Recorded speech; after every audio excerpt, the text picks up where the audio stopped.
What if the greatest risk this year isn't failure, but preservation?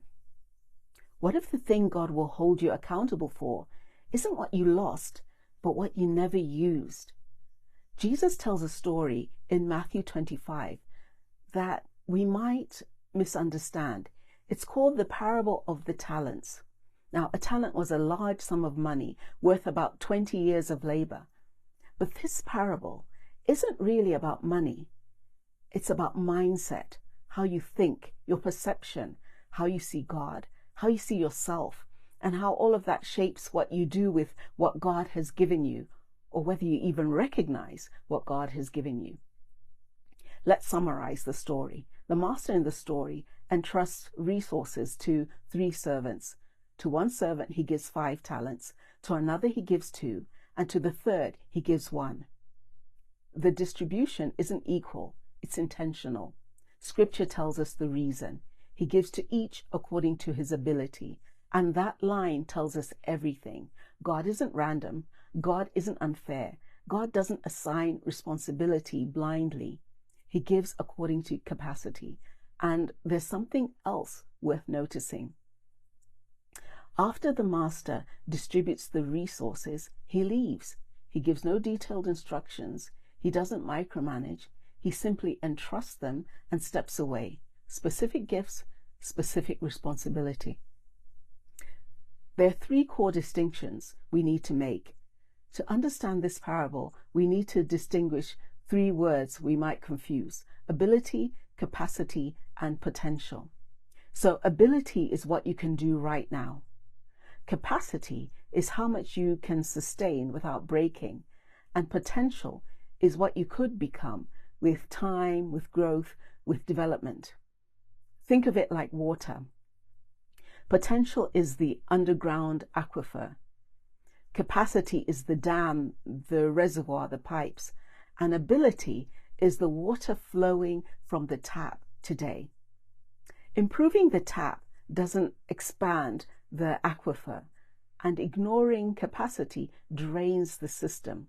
The master understood this.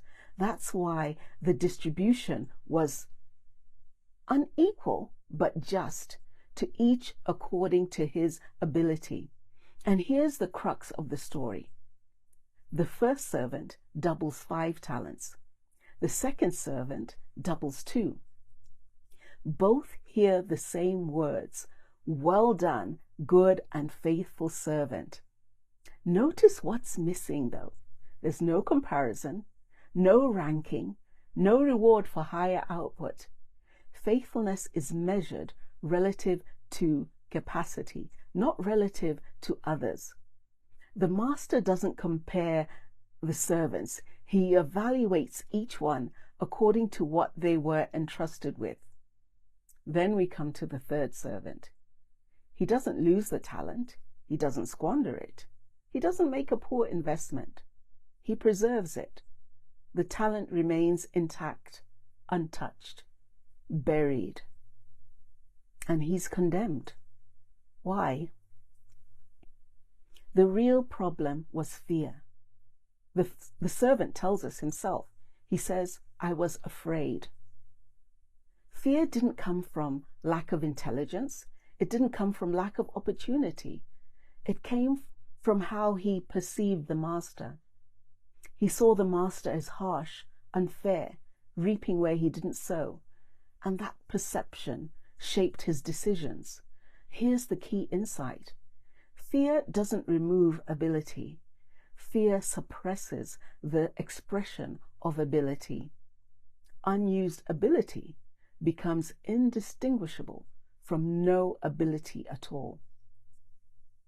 Jesus himself makes this connection explicit. In Matthew 8:26, he says, "Why are you fearful, O you of little faith?" Fear and faith cannot govern the same decision at the same time. As believers, we're to be moved by faith and not motivated by fear.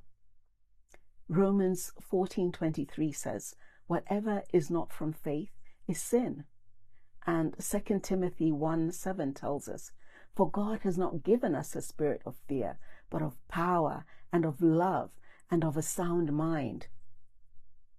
God has given us the ability for empowered thinking. Wrong thinking shrinks your capacity.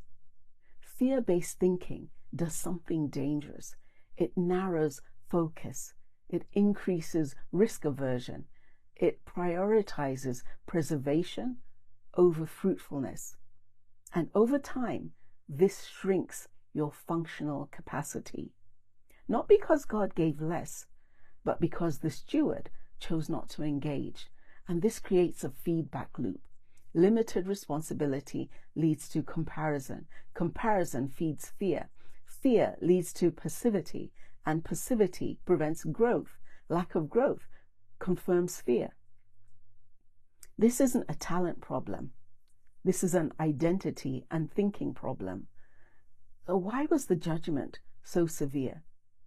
The master's response is precise. You could have done something. The servant isn't condemned for small capacity. He's condemned for non-participation. Preservation isn't stewardship. God doesn't expect perfection. He expects engagement. Increase isn't optional. So how do we apply this to our lives this year? This year, the question isn't, how much do you have? The real question is, what has God entrusted to you that fear has convinced you to bury? Your time, your leadership, your voice, your creativity, your influence.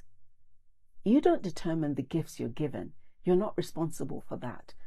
They've been given to you by God.